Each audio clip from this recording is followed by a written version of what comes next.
Hi, it's Gary from Alternate History 100. Sometimes I get ideas for the channel that, when I begin my research, just don't pan out. I may have assumed something that isn't so, or perhaps it is a matter of being unable to build a credible sequence of events from my point of divergence.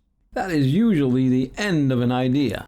But this what if is so popular, has appeared on so many other channels that I thought it worthwhile to tackle it anyway. Because it leads to a dead end, there is no classroom, and I am not playing the role of Professor Hill. This is just the two of us, connected by my microphone and your listening device. And the scenario is, what if Robert Kennedy was not assassinated? The point of divergence is clear-cut on this one. Kennedy was shot by Sirhan Sirhan as he exited through the kitchen of LA's Ambassador Hotel after winning the 1968 California primary. It is easy to imagine someone seeing the gun and reacting in time to save Kennedy.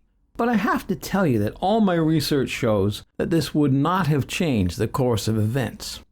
At the time of his death, Kennedy was trailing Hubert Humphrey in delegates for the Democratic nomination. I will grant that conventions in 1968 were not the coronations that they are now. It is possible that Kennedy's charisma could have carried him to victory. Possible, but not likely. Humphrey not only had the lead in delegates, but also the support of the party bigwigs. That would have been pretty hard for Kennedy to overcome. And even if he did, there was still the general election. History shows us that the White House changes hands when the people are unhappy. And even though America in 1968 was riding the best economy in history, the people were most assuredly not happy. The nation was being torn at the seams by the war in Vietnam, a war seen as Johnson's war and therefore the Democrats' war. Somebody gotta pay, as Mr. T used to say. And that somebody would be whoever was at the top of the Democratic ticket. In our world, the very likable Hubert Humphrey was beaten by the very unlikable Richard Nixon. Could Robert Kennedy have done better? Well, the winds of change in our world gave Nixon a 110-vote victory in the Electoral College. That's probably too big a hill for even Kennedy to climb. Does that mean Nixon's victory was inevitable? Or is there some other change in the timeline that could have put Robert Kennedy in and kept Nixon out? Well, maybe there is. You might not remember, but the 1968 election had a serious third-party candidate. George Wallace was a former Alabama governor who was famous for standing in the doorway of the University of Alabama to block African American students from entering in 1963, and for saying, "Segregation now, segregation tomorrow, and segregation forever." What a peach of a human being.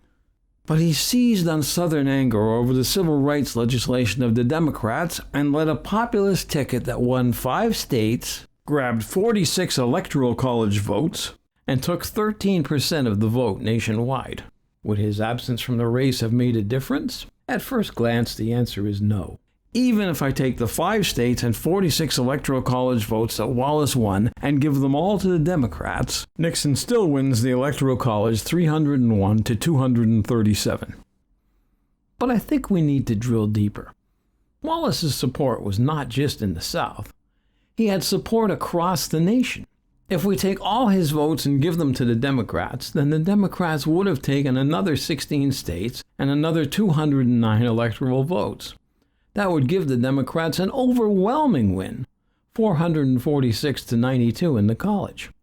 But it also assumes that all of Wallace's supporters would have voted Democrat, which seems, once again, highly unlikely, since they were largely protesting against the civil rights legislation of that party. Any good scenario for this channel relies not only on a clear-cut point of divergence, but also on a definite series of events that I can see spinning off of it. In this case, those events are anything but definite.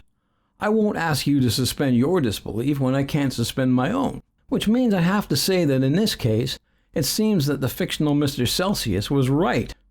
Nixon's 1968 victory was inevitable. For Alternate History 100, this is Gary Wheeler signing off.